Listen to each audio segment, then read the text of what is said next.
Sragen ini gimana Pak?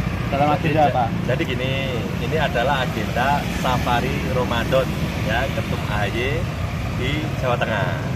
Nah, maka dari itu Sragen termasuk dalam agenda beliau. Di antaranya Sragen, Boyolali, dan Klaten. Dan kebetulan Sragen nanti diagendakan di 3 titik, yaitu titik pertama kunjungan UKM batik di Desa Wisata Batik Jatipilang. Nah, tempatnya Pak Indro. Nah, gitu. Namanya Batik Janoko Kembar. Itu sekitar jam 3 sore. Nah, gitu. Itu mengumpulkan para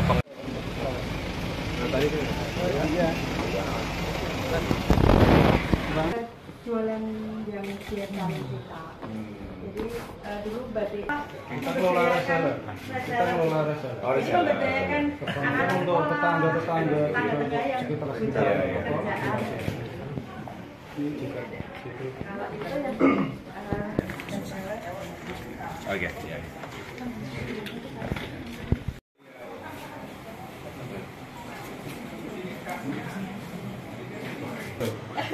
burung maknanya itu filosofinya Sriti itu kan Sri itu kan laku besar, jadi laku agung ya untuk orang Jawa. T itu kan totot itu, jadi laku yang luar biasa untuk kita lebih totot itu untuk menjalani hidup. Artinya kalau orang Jawa tentram. Raja itu kan dia menumbuhkan hal-hal yang sifatnya untuk ketentraman. Parikisit itu namanya parikisit jagiran. Iya. Jadi kebetulan kalau di kayak Kadri ada yang militer tahun 2000 kan, itu lulusannya kita punya sama angkatan. Boleh lah ini Turunan Pandawa ya. Boleh ini kayak gini. Yang lain juga dong. Siap. Ini berapa harganya ini? Ikatan parikisit. Langsung biru nggak ada. Bisa pesan. Kosong 10.000. Dia tuh belum coba. Bahannya beda tapi nih. Beda. Ada yang Dolby, ada yang stereo. Pakai dulu. Kalau pendek bisa, panjang bisa kan? Bisa motif. Ini apa nih? Pak Jova. Bisa motif. Lu ya apa? Motif lama ini. ini motif kuno Pak Aduh. Cuman kita retro lagi. Hah? Ini juga oke nih. Belum? Belum nggak? Warnanya gak juga sih. Warna-warna kita juga memang warna grafiknya beda.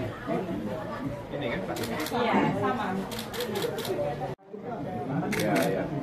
Kalau tadi sana langsung jadi. Kalau produksinya kita kerjakan.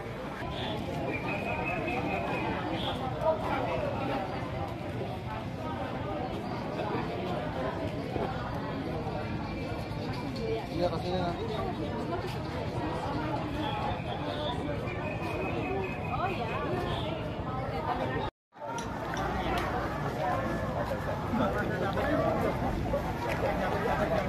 Ya, bakso dari adik ini terbuka ini. Benar juga ya.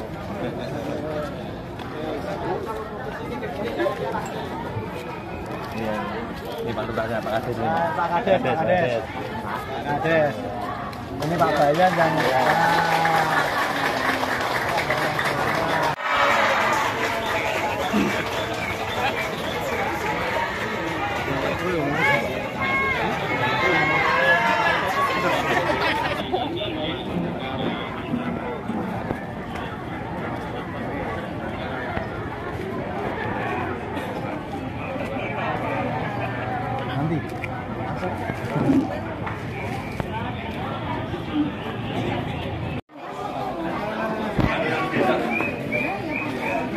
Terbatas saja, terbatas.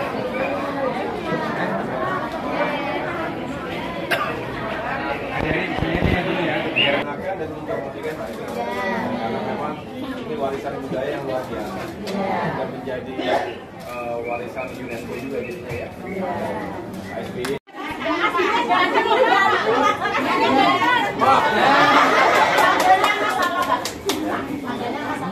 Mas aja.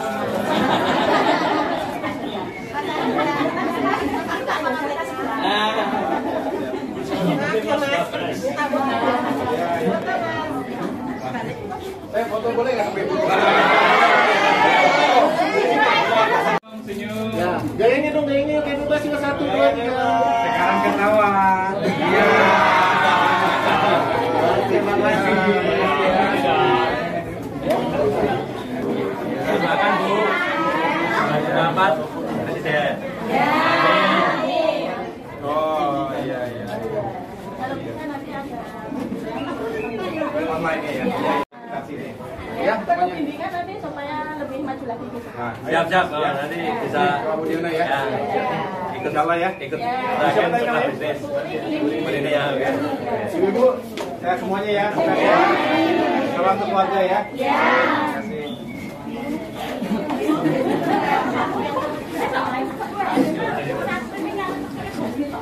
Ini mikir sih. Itu tadi.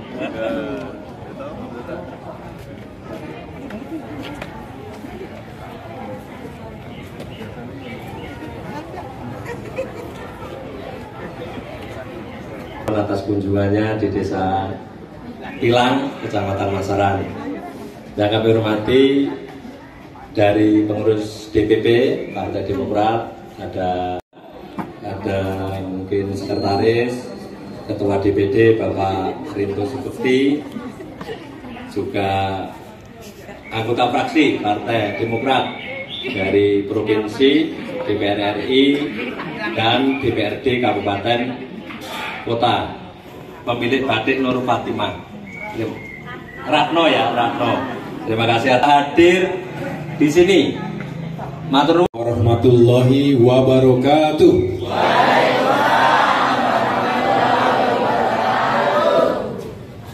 Selamat sore, salam sejahtera untuk kita semua. Alhamdulillahirabbil alamin. Marilah kita memanjatkan puji syukur kehadirat Allah Subhanahu wa taala, Tuhan yang Maha Kuasa.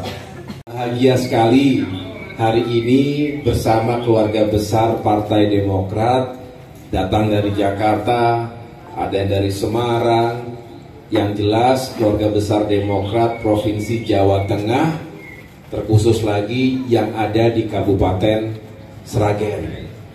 Saya perkenalkan dulu kalau boleh ya, yang ada di sini. Ada Mas Renvil Antonio, ini adalah bendahara umum Partai Demokrat, kembali menjadi anggota DPR RI, jadi wakil rakyat dari Jawa Tengah, khususnya dari Kabupaten Sragen, kemudian juga Karanganyar dan Wonogiri. Boleh tepuk tangan, supaya semangat. Ada Mas Yoyo Sukawi, ini juga salah satu anggota DPR RI dari Partai Demokrat, tetapi daerah pemilihannya di Semarang. Ketua Dewan Pimpinan Cabang Partai Demokrat Kabupaten Sragen. Saya juga didampingi oleh beberapa anggota DPRD, ya baik provinsi maupun kabupaten kota dari Partai Demokrat. Yang mohon maaf tidak dapat saya sebutkan satu persatu. Ini juga ada beberapa serikandi Demokrat yang ada di sini. Saya ingin menyapa Pak Indro selaku owner ya, sebagai pemilik dari usia 25. Silakan. Dan tentunya Bapak Ibu sekalian, warga, terutama para pengrajin batik yang ada di Desa Pilang dan sekitarnya, saya mengucapkan terima kasih atas kehadiran Bapak Ibu panjenengan sekalian dalam acara dialog dan penggemar batik. Dan ini mengikuti Pak SBY dan Ibu Ani almarhumah, yang dulu sampai dengan hari ini senang menggunakan batik. Bukan hanya senang, tetapi juga selalu mempromosikan batik. Mengapa? Karena memang batik ini spesial, hanya dimiliki oleh Indonesia. Makanya bukan hanya sebagai warisan harus kita pelihara dan lestarikan, tetapi juga sudah dinobatkan sebagai warisan dunia ya oleh Persatuan Bangsa-Bangsa, yaitu UNESCO. Tepuk tangan untuk batik kita. Dan ini ketika itu diperjuangkan oleh Pak SBY ketika itu, ya, ketika beliau memimpin negeri sebagai Presiden Republik Indonesia, beliau mengajukan warisan dunia dan alhamdulillah disetujui, dan kini kita semakin bangga karena batik bukan hanya menjadi komoditas dalam negeri saja, tetapi juga di berbagai negara di dunia juga menggunakan batik. Inilah yang harus terus kita majukan.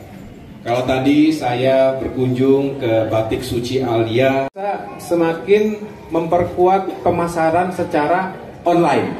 Betul ya? Ini penting sekali. Saya langsung sampaikan ini ke Mas Rinto, ke Mas Budiono ya, Mas Yoyo juga. Tolong berikan bantuan dan pendampingan, termasuk pelatihan agar ibu-ibu kita ini, masyarakat di sini bisa semakin masuk ke dalam pasar yang online. 1, 2, 3. Oke, terima kasih. Terima kasih, Bu. Lihat sini, Bu, lihat sini. Pak, ini dulu, Pak. Foto ini dulu. Ya, foto ini. Ya, Pak. 1, 2, 3.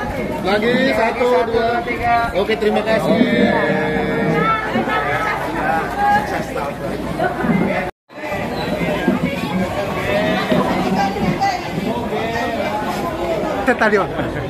Ya, saya bahagia sekali hari ini bisa berkunjung di Desa Pilang, Kabupaten Sragen, terutama untuk mengunjungi sentra batik. Dan tadi saya berdialog dengan para pengrajin batik, termasuk meninjau proses tulis maupun juga batik cetak. Saya juga mendengarkan tadi keluhan masyarakat, terutama para pembatik tadi, bahwa pasca pandemi itu memang sulit sekali ekonomi masyarakat di sini, dan sampai dengan ingin lebih fokus pada upaya menghadirkan solusi meningkatkan kesejahteraan masyarakat yang ada di bawah. Kelompok atau golongan tidak mampu atau wong cilik juga seringkali tersisihkan. Ketika kita tahu banyak permasalahan ekonomi, maka penjualan batik pun akan menurun drastis. Dan sudah terjadi sampai dengan hari ini. Akhirnya ini perlu penguatan-penguatan yang lain. Di antaranya adalah bagaimana kita bisa memberikan dukungan kepada para pengrajin batik tadi melalui pemasaran online. Inilah yang akan membantu, dan benar Demokrat berusaha untuk terus mengingatkan pemerintah ya, agar lebih memperhatikan, lebih juga memprioritaskan pada pembangunan aspek manusia. Bukan saya mengatakan bahwa pembangunan infrastruktur tidak penting, tetapi di masa-masa saat ini ketika masyarakat kita kesulitan daya belinya, masalah perut ini, masalah makan sehari-hari, masalah pendidikan, kesehatan, dan kebutuhan yang itu agar diprioritaskan, agar dihadirkan alokasi anggaran untuk meningkatkan kesejahteraan rakyat itu lebih baik lagi porsinya. Jangan sampai nanti makin kesini masyarakat itu merasa semakin sulit. Kita tahu contohnya THR saja, ya, THR untuk ASN, untuk TNI Polri itu juga tidak 100%. Bahkan kita tahu untuk honorer, untuk mempersiapkan caleg-caleg yang unggulan, yang potensial. Kita tahu benar sekali bahwa perhelatan pemilu 2024 ini sudah semakin dekat waktunya. Kami sendiri terus berkejaran dengan upaya-upaya agar setiap daerah pemilihan, termasuk Jawa Tengah ini kan besar, provinsi yang besar, yang juga memiliki nilai strategis yang tinggi. Oleh karena itu, saya sejak awal caleg-caleg yang kita siapkan ini benar-benar siap tanding. Bukan hanya yang incumbent hari ini, tetapi juga cukup banyak yang baru bergabung, termasuk banyak juga anak-anak muda yang sudah berani untuk menjadi bagian dari pencalekan. Saya punya optimisme, Demokrat punya target secara nasional 15%. Mudah-mudahan itu bisa tercapai, sehingga kami bisa lebih kuat lagi di parlemen dan bisa lebih berperan lagi dalam memenuhi harapan masyarakat. Terima kasih ya. terima kasih. Itu penting mas.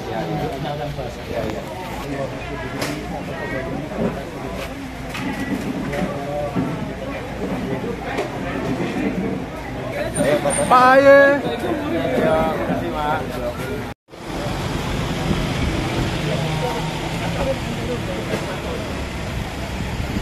Setelah diketok palu, walaupun ketika itu kami menolak, tapi karena kurang suara di Senayan, akhirnya dinyatakan oleh Mahkamah Konstitusi bahwa Undang-Undang Ciptaker itu inkonstitusional.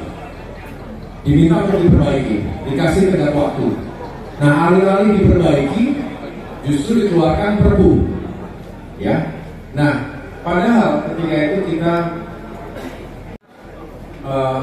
kritik yang juga berharap pengesahan itu ataupun perbaikannya melibatkan partisipasi masyarakat dari banyak kalangan, termasuk khususnya dari serikat pekerja.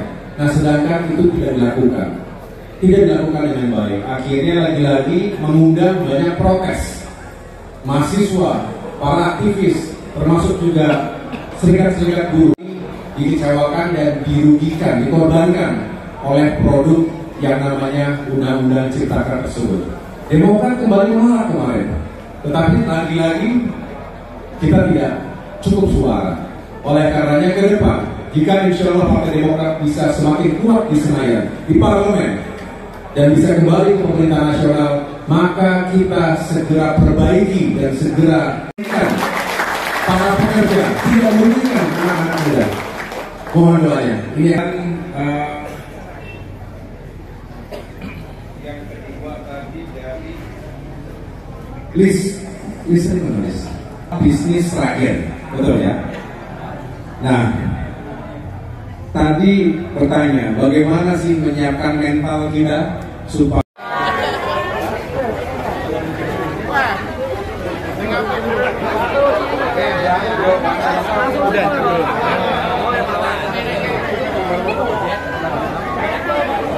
bagaimana generasi muda ini bisa terlibat lebih aktif lagi dalam politik Indonesia, termasuk dalam partai politik. Dan juga bagaimana Partai Demokrat tentunya bisa membuka ruang seluas-luasnya kepada generasi muda itu untuk benar-benar bisa mengekspresikan juga suara untuk perubahan dan perbaikan. Dan saya tentunya tadi mengajak agar anak-anak muda terlibat secara aktif dan juga menggunakan pilihnya pada saatnya nanti untuk bisa menentukan masa depan Indonesia ke depan. Ini yang juga harus dipahami karena untuk pemilu 2024 nanti 60% dari pemilih kita berusia muda, 40 tahun ke bawah. Artinya ini sebuah potensi yang luar biasa ketika anak-anak mudanya bukan hanya peduli tapi terlibat aktif. Karena ini pesta demokrasi dan yang menentukan nasib dan masa depan bangsa ini tentunya generasi muda hari ini.